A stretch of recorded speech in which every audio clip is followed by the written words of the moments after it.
그 톨스토이의 단편선 중에 새 은사라는 그 이야기가 있습니다. 어떤 대주교가 이제 여행을 하는 가운데 배를 타고 가고 있었습니다. 아주 큰 여행선을 타고 가고 있는데 거기에 탄 사람들이 이 어떤 사람들에 대해서 이야기하기 시작했습니다. 그들이 지나가는 그 배 가까운 곳에 아주 작은 섬이 있는데 그곳에 3명의 이 은사, 어떻게 보면 우리나라 말로 하면 신성과 같은 사람이 있다는 거예요. 특별히 그 사람들은 하나님과 너무나도 가깝고 또 기도를 열심히 하는 사람들이어서 그 섬 옆으로 지나가다 보면 그 사람들이 늘 기도하는 소리가 들린다는 겁니다. 그러니까 이 대주교가 그 이야기를 듣고 도대체 어떤 사람인지 너무너무 궁금한 거예요. 나이도 많은 분들이라 그러는데 도대체 어떤 분들일까 너무너무 궁금해가지고 선장한테 부탁해서 작은 배 하나를 내려서 그곳에서 배를 타고 그 섬으로 갔습니다. 정말 갔더니 나이가 아주 지긋하신 3분이, 아주 그냥 머리도 희끗하고 수염도 긴 3분이 그곳에 계신 거예요. 그곳에 딱 가서 자기가 이제 대주교라는 이야기를 하고 나서 그분들을 위해서 이제 축복 기도를 해주고 나서 이렇게 질문을 했습니다. 당신들은 어떻게 기도 생활을 하고 있으며 그 기도를 통해서 얼만큼 하나님과 가까이 지내고 또 사람들을 위해서 얼만큼 기도하고 있습니까? 이렇게 물어봤습니다. 그랬더니 이 3명의 은사들이 자기들 서로 얼굴을 쳐다보면서 우리는 남을 위해서 그렇게 기도해 본 적도 없고 뭐 하나님하고 그렇게 가까이 닿은 것 같다라는 생각을 하지 않는다고. 그랬더니 대주교가 묻는 겁니다. 당신들은 그러면 어떻게 기도합니까? 그랬더니 이분들이 이렇게 얘기하는 거예요. 하나님도 삼위이시고 우리도 3사람이니까 우리에게 긍휼을 베풀어 주십시오. 이렇게 기도를 했다는 겁니다. 이 이야기를 들은 대주교가 너무 웃긴 거예요. 하나님도 삼위이시고 우리도 3사람이니 긍휼을 베풀어 달라는 기도를 맨날 한다 그러니까 제가 보니까 그 3분이 삼위일체에 대해서 알긴 아는데 제대로 모르는 것 같습니다. 제가 삼위일체에 대해서 가르쳐 드리겠습니다 하고 삼위일체에 대한 교리를 쭉 설명해 주기 시작했습니다. 그리고 나서 기도도 제가 가르쳐 주겠습니다 하고 이제 따라서 기도하라 그랬는데 그 기도가 이제 주기도문을 가르쳐 준 거예요.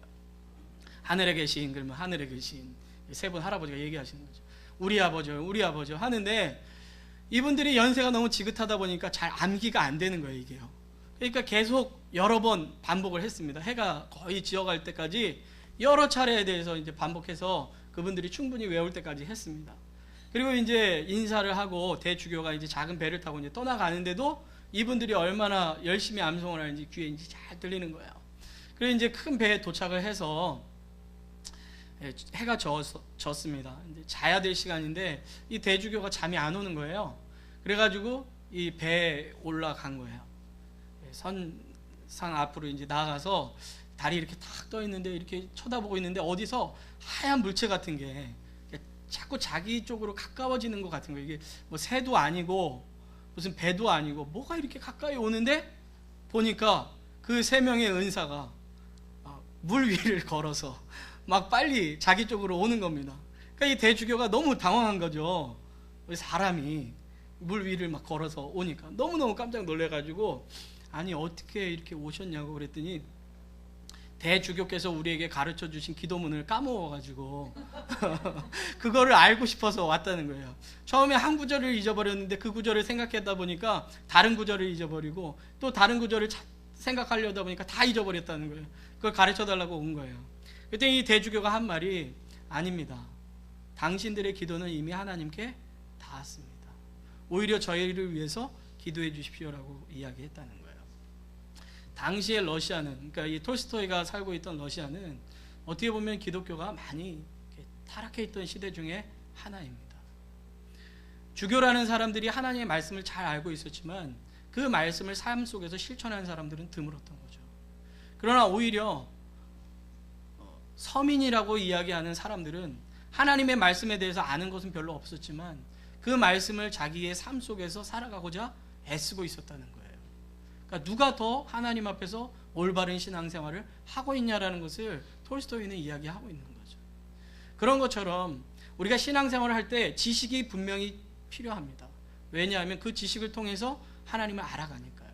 그러나 많은 지식이 그 사람이 신앙이 좋다고 이야기할 수는 없습니다. 하나의 지식이라도 그 말씀을 실천하며 살아가는 삶이 더 중요한 거죠.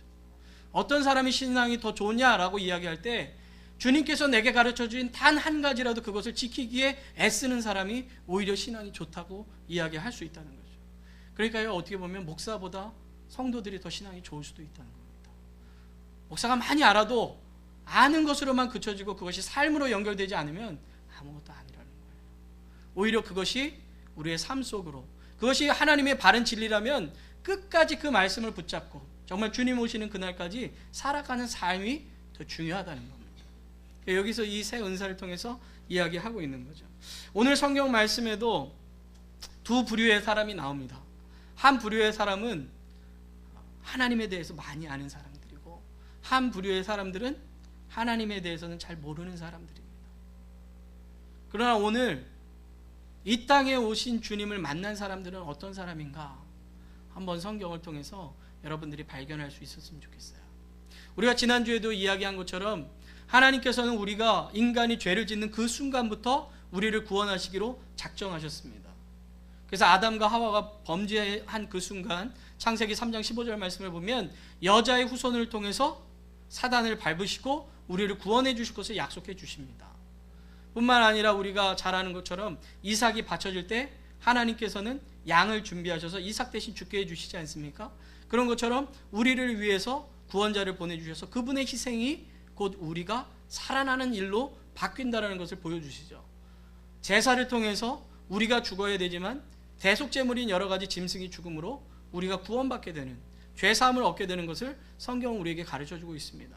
뿐만 아니라 이사야 말씀을 통해서 이새의 싹에서부터 다윗의 자손으로부터 예수 그리스도께서 오실 것에 대해서 약속을 해주십니다. 그래서 성경을 쓴 마태는, 우리가 오늘 읽은 이 마태는 유대 공동체에게 예수님은 누구신가를 이야기할 때 족보를 먼저 이야기하는 거예요. 아브라함과 다윗의 자손 예수 그리스도의 세계라. 그 세계라는 말은 족보를 이야기하는 겁니다. 그러니까 마태복음 1장 1절에서 그 이야기를 하면서 예수님은 아브라함의 자손이자 하나님께서 약속하신 것처럼 다윗의 자손으로 오신 분이다라는 것을 족보를 통해서 이야기합니다. 지난주에도 이야기한 것처럼 우리는 늘 족보를 볼 때마다 남의 족보니까 이게 웬 사람들 이름이 자꾸 나오냐 싶지만 하나님께서는 그것을 통해서 우리에게 가르쳐 주기를 원하시는 거예요. 계획하셨던, 약속하셨던 그분이 실제로 이 땅에 오셨다는 것을 이야기하는 거죠. 그래서 마태복음 1장에서는 그 이야기를 쭉 이야기하면서 임마누엘이신 그분이 우리와 함께 하시기 위하여 이 땅에 오셨다는 것을 이야기합니다. 그러면서 오늘 2장에 예수님이 오셨던 상황들을 우리에게 이야기해 주고 있는 거죠. 오늘 성경 말씀을 보면 예수님이 오신 때는 헤롯 왕 때라고 이야기합니다. 로마가 이스라엘을 다스리면서 거기에 이제 왕을, 그 지역을 다스릴 수 있는 왕을 세우는데, 이 헤롯이라는 왕은요 원래 유대인이 아니라 에돔 사람입니다. 그래서 유대인들이 헤롯 왕을 별로 좋아하지 않았어요. 그렇기 때문에 헤롯 왕이라는 사람이 인기를 얻기 위해서 그때 당시에 이스라엘 백성들을 위해서 성전을 지었습니다. 그게 예루살렘 성전이에요. 그러니까 예수님 당시에 있었던 예루살렘 성전은 솔로몬이 지은 것도 아니고 나중에 느헤미야가 지은 성전도 아닙니다. 그것은 전쟁이나 이런 일들을 통해서 다 회파됐고 헤롯이라는 왕이 유대인들에게 잘 보이기 위해서 한 거죠. 근데 이 헤롯이라는 왕은요 굉장히 이 포악하기로 유명했고 이 왕권을 지키기 위해서 가진 수단과 방법을 가리지 않는 사람이었습니다. 자기의 왕권을 지키기 위해서는 아내도 죽이고 자식도 죽인 사람이에요. 이번에 뭐 우리 그 뉴스에 자꾸 나오잖아요. 북한이 나오는데 김정은이 자기의 이 정권을 지키기 위해서 가까운 사람들도 다 이렇게 숙청하지 않습니까? 역사를 보면 다 그래요. 왕권을 강화하고 왕권을 지키기 위해서 자기에게 제일 가까운 사람들을 제일 먼저 제거를 해요. 근데 이 헤롯이라는 왕도 그렇게 했었던 거죠. 그러한 시대에 예수님께서 오셨다라고 이야기를 하는 겁니다. 그래서 예수님께서 이 땅에 딱 오신 그때 어떤 일들이 벌어졌냐 하면 동방에서부터 박사들이 왔다고 이야기합니다. 이 박사라는 말은 원래 헬라어 원어로 보면은 이 점성술사를 이야기하는 거예요. 이 사람들이 쓰는 이 뭐 영어로 하면 메자이라는 이 말이 뭘로 바뀌냐면 매직이라는 말로 바뀌었습니다. 나중에 매직, 마술을 이야기하는 거예요. 그러니까 이 사람들은 어떻게 보면 마술사 같은 사람들이에요. 별을 보고 앞으로 되어질 일들을 계산해서 이야기하는 사람들이죠. 그러니까 옛날에 뭐 여러분들 제가 가끔 이런 얘기 드리잖아요. TV 좀 보시라고. 드라마에 보면 그런 장면 나오지 않습니까? 특히 사극 같은 데 보면 어떤 왕 때에 무슨 별이 하나 뜨면 뭐 누가 와가지고 상서롭지 않은 기운이 돌고 있습니다. 폐하 뭐 이렇게 얘기하면 막 이 왕이 그거를 지키기 위해서 막 노력하잖아요. 그런 거 보셨어요?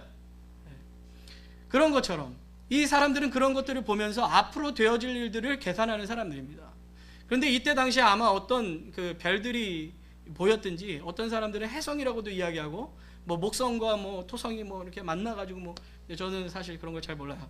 근데 어쨌든 그런 현상이 우주적인 현상이 일어난 겁니다. 근데 이 사람들이 계산해 보니까 동쪽에 유다 땅에 이 왕이 날 것 같은 거예요.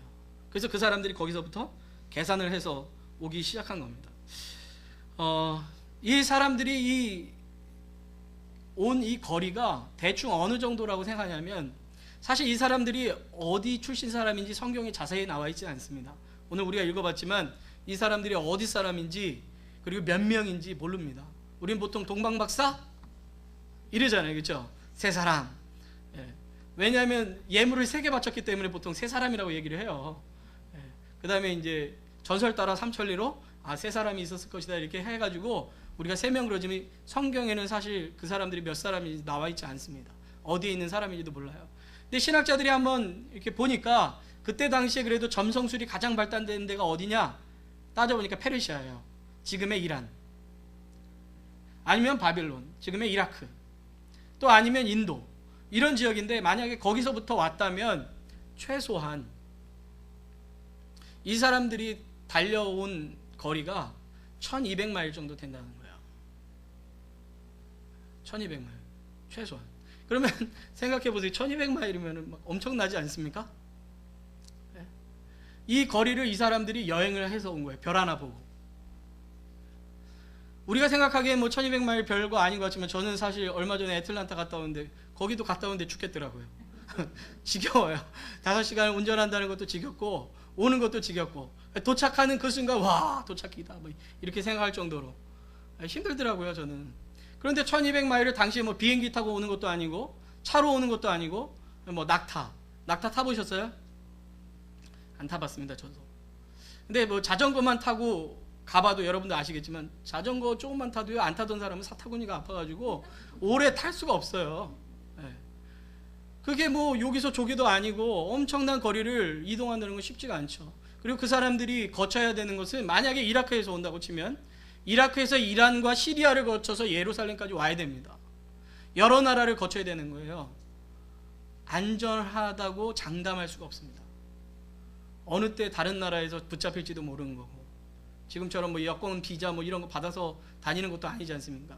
치안 상태가 좋은 것도 아니고 사막에서 강도 만나면 다 털리는 수밖에 없는 거고 죽을 수도 있는 거고 사막의 기후라는 것이 뭐 많이 들어보셔서 아시겠지만 물도 없고요. 어떤 함정이 도사리고 있는지도 모르는 상황 속에서 별 하나만 보고 이 사람들은 이동을 하는 겁니다. 엄청난 거리를. 그래서 어쨌든 이 사람들이 이렇게 도착을 했습니다. 그래서 헤롯 왕이라는 그러니까 사람이 생각하면 왕은 어디에서 보통 살죠? 왕궁. 그러니까 이 사람들이 먼저 간 곳이 예루살렘의 왕궁으로 간 겁니다. 헤롯 왕이 있는. 그래서 왕궁에 딱 도착해서 헤롯 왕에게 얘기하는 겁니다. 우리가 별을 보고 이곳에 왔는데 여기 유대인의 왕으로 나신 이가 어디 있습니까? 물어보는 거예요. 헤롯 왕이 당황했습니다. 왜냐하면 이때 당시에는 헤롯 왕이 굉장히 나이 들어서 죽기 일보 직전일 때예요. 헤롯 왕은 그 BC 73년부터 BC 4년까지 살았다고 이야기합니다. 예수님이 보통 태어난 때가 언제라고 보죠? AD 1년이에요. 보통 우리가 알기로. 그래서 계산을 BC AD로 나누는 거잖아요. 예수님 태어난 걸 기점으로 해서. 옛날에 그 왕들이 정치하던 그 시대를 해서 세종 1년, 2년, 3년, 4년 하는 것처럼 그때 당시에도 로마 황제 누구 1년, 2년, 3년 했거든요. 그러니까 그 옛날 AD 540년도에 어떤 한 수도사가 보니까 우리는 예수님을 믿는 사람들이니까 예수님이 태어난 걸 기점으로 해서 역사를 나누자 해서 예수님이 태어난 것을 AD 1년으로 두고 계산했는데 이 사람이 수학을 좀 잘못했던 것 같아요. 계산을 잘못했어요. 그래서 실제로 예수님이 태어난 것은 BC 8년에서 BC 4년 사이라고 봐요. 왜냐하면 BC 4년에 헤롯이 죽었는데 그 전에 예수님 태어나셨으니까. 그래서 BC 8년에서 4년 사이로 보는데 어쨌든 이 사람이 나이 다 늙어가지고 이제 죽기를 앞두고 있는데 갑자기 왕으로 나시니가 어디 있습니까? 얘기하니까 당황스럽죠. 우리 집안에는 태어난 아기라고는 하나도 없는데, 자기는 이미 나이가 늙었는데. 그러니까 이 왕권의 눈이 어두운 이 사람이 가만히 있을 리가 없죠. 이 아이가 도대체 어디서 태어났는가? 이 아이를 가만히 놔둘 수 없겠다라는 생각을 갖지 않았겠습니까? 그것을 아는 예루살렘 사람들도 당황했겠죠. 저 포악한 왕이 또 무슨 짓을 저지를까? 그래서 오늘 성경에는 온 예루살렘 지역이 소동했다 이렇게 얘기를 하는 거예요.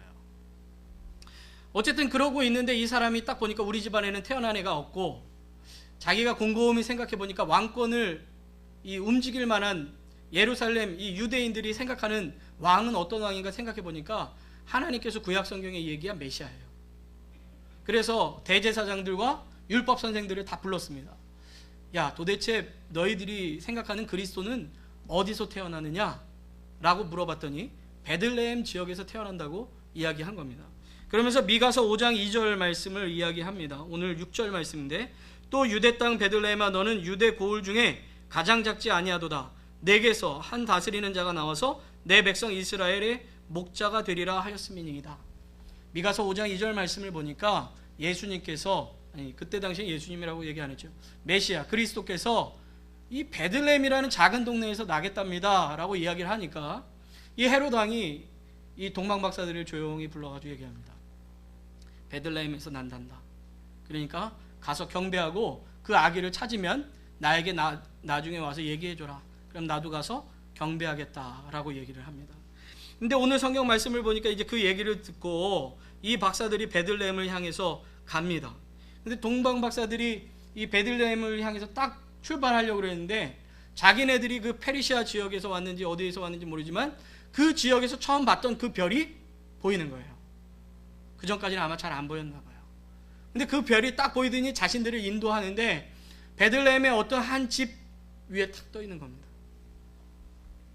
그래서 그 집으로 들어갔죠. 그때 오늘 성경 말씀 11절에 뭐라고 나오냐면, 집에 들어가 아기와 그 모친 마리아의 함께 있는 것을 보고 엎드려 아기께 경배하고 보배압을 열어 황금과 유약과 모략을 예물로 드리니라. 그래서 예수님을 만났다는 거예요. 근데 10절 말씀을 보면요, 그들이 그걸 보고 얼마나 기뻤는지 10절에 이렇게 표현합니다. 저희가 별을 보고 가장 크게 기뻐하고 기뻐하더라. 왜 그렇게 기뻤을까요? 1200마일을 여행해가지고 왔는데 도착을 했으니까 기쁜 게 당연하지 않겠습니까? 제가 아까도 얘기했잖아요. 5시간밖에 안 걸리는 애틀랜타 가서도 너무너무 기뻤다고요. 쾌재를 불렀습니다. 제가 야호 막 그랬어요. 사실 제가 가는 날 비가 너무 많이 왔는데 교통사고가 많이 나가지고 원래 5시간 걸릴 그 거리를 한참 오래 걸려서 도착을 했거든요. 그러니까 이 사람들도 아마 그런 오랜 여행을 거쳐서 그곳에 왔는데 거기서 예수님을 만난 거죠. 그러니까 얼마나 기뻤겠습니까? 근데 오늘 성경 말씀 보면 참 이상한 게 하나 있어요. 뭐냐 하면 오늘 성경에 보면 대제사장들과 서기관들에게 물어봤단 말이죠. 예수님이 어디서 나왔냐고. 그랬더니 베들레헴에서 난대요. 그럼 이 사람들도 지금 베들레헴에 메시아가 났다는 얘기를 지금 알고 있다는 거 아니겠습니까? 예루살렘에서 베들레헴까지는 어느 정도의 거리냐 하면은 약 8km 정도의 거리라고 이야기를 합니다. 8km. 그러면 가까운 거리예요. 충분히 누구나 쫓아갈 수 있는 거리입니다. 뿐만 아니라 당시에 베들레헴에서 살던 사람들은 300명 남짓이 살았다고 이야기합니다. 그러면 맘만 먹으면요, 하루 동안 돌아다니며 보면서 이 동네에 아기 난 집 어디예요? 이렇게 최근에 물어보면 충분히 다 찾을 수 있는 거예요. 근데 오늘 성경의 말씀을 보면 하나님의 말씀을 알고 있고 지금까지 메시아를 기다리고 있던 그 사람들 중에서 한 사람도 이들과 함께 여행했다는 사람이 나오질 않습니다. 8km밖에 되지 않는 거리를 그동안 메시아를 기다렸다고 이야기하고 있고, 자신들은 성경을 통해서 어디에 나는지 정확하게 알고 있으면서도 불구하고 그 누구도 예수님을 만나기 위해서 간 사람들이 없다는 거예요. 오히려 동방박사, 우리가 얘기하는 점성술사들은 하나님을 믿는 사람인지 안 믿는 사람인지도 모르는 사람들입니다. 그러나 그들은 그냥 자연적인 현상으로 별 하나 뜬 거 보고서 그 생명을 걸고 오랜 기간을 여행해 온 겁니다. 뿐만 아니라 왕궁에 태어났어야 될 아기가 왕궁도 아닌 다른 어떤 정말 촌부의 집에서 태어나서 엄마랑 함께 있는 거예요. 우리가 보기에는 이렇게 생각하지 않겠습니까? 저 애가 진짜 왕이 맞나? 충분히 그렇게 생각할 수 있잖아요. 그런데 이 사람들은 오늘 성경의 말씀을 보면 조금도 의심 없이 그 아이에게 엎드려 절하며 경배했다고 나옵니다. 여러분들은 누가 더 믿음이 좋은 것 같으세요? 성경을 많이 알고 있는 대제사장과 서기관들입니까? 아니면 자기가 한 가지의 현상이지만 분명하다고 여겨지고 끝까지 그 자리를 향해서 나아간 사람들입니까? 오늘 성경은 동방박사들이 예수님을 만났다고 이야기하고 있는 거예요. 우리가 계속해서 대강절에 대해서 얘기하지만은 주님이 오실 날이 얼마 남지 않았다 그런 얘기 많이 하지 않습니까? 사실 저는 언제 오실지 모르겠습니다. 어떤 사람들이 계산해도 얼마나 머리가 좋은지 그걸 잘 맞추시는데 저는 모르겠어요. 성경에서 얘기를 안 해주니까. 그런데 주님 오실 때까지 기다리라고 이야기합니다. 그래서 어떻게 기다리라는 말이겠습니까? 우리가 아는 분명한 진리라면 그것을 끝까지 붙잡고 나아가는 삶이 필요하다는 거죠. 주님이 다시 오실 것이라는 것이 분명하다면 우리가 주님의 말씀을 붙잡고 끝까지 살아가는 것이 더 중요하다는 거예요. 많은 지식이 필요한 것이 아니고, 필요 없다는 얘기 아니에요. 자꾸 오해하시면 안 돼요. 목사님 한 가지만이라도 분명히 알라 그랬으니까 난 한 가지만 알겠어. 그런 건 안 되고, 그게 아니고 우리가 아는 그 신앙의 모습이 삶으로 드러나야 된다는 거죠. 여러분, 진짜 지식은요 삶으로 드러나는 거예요. 머리로 아는 게 아니에요. 내가 생명이라고 생각하는 것은 그렇게 살아갈 수밖에 없는 거예요. 그렇다면 우리의 신앙의 모습은 어떤 모습입니까? 주님이 우리에게 주신 말씀이 이게 진리라고 생각한다면 그것을 여러분들은 끝까지 따라가고 있습니까? 아니면 지식으로는 잔뜩 담고 있는데 그거는 내 삶과는 분리되어 있는 것들입니까? 오늘 예수님을 만난 사람들이 어떤 사람들인가 다시 한번 생각해 보면서 여러분, 우리의 삶의 신앙의 모습을 다시 한번 점검했으면 좋겠어요. 저는 이것이 신앙생활뿐만 아니라고 생각합니다. 우리의 삶에 있는 삶의 자세에서도 마찬가지예요. 어떤 일을 하든지, 여러분 혹시 1만 시간의 법칙이라는 얘기 들어보셨어요? 요즘 그런 얘기가 굉장히 많이 나오더라고요. 김연아라고 우리나라에 아주 피겨 잘하는 선수가 있지 않습니까? 세계 최고로 알려진. 누가 그런 얘기를 하더라고요. 우리가 보통 김연아를 천재라고 이야기하는데 김연아가 그 트리플 점프를 하기 위해서 1만 시간의 점프를 시도했다는 거예요. 1만 번 이상. 우리가 천재로 알려진 사람들이 그냥 천재가 아니라는 거죠. 그 사람들은 자신들이 천재라는 걸 오히려 모른대요. 저는 사업의 성공도 마찬가지라고 생각합니다. 옳다고 여겨지는 것을 끝까지 할 수 있는 사람이 성공할 수 있는 거예요. 누가 여기서 조금 힘들다 그러면 포기해야지. 아니라고 생각해요.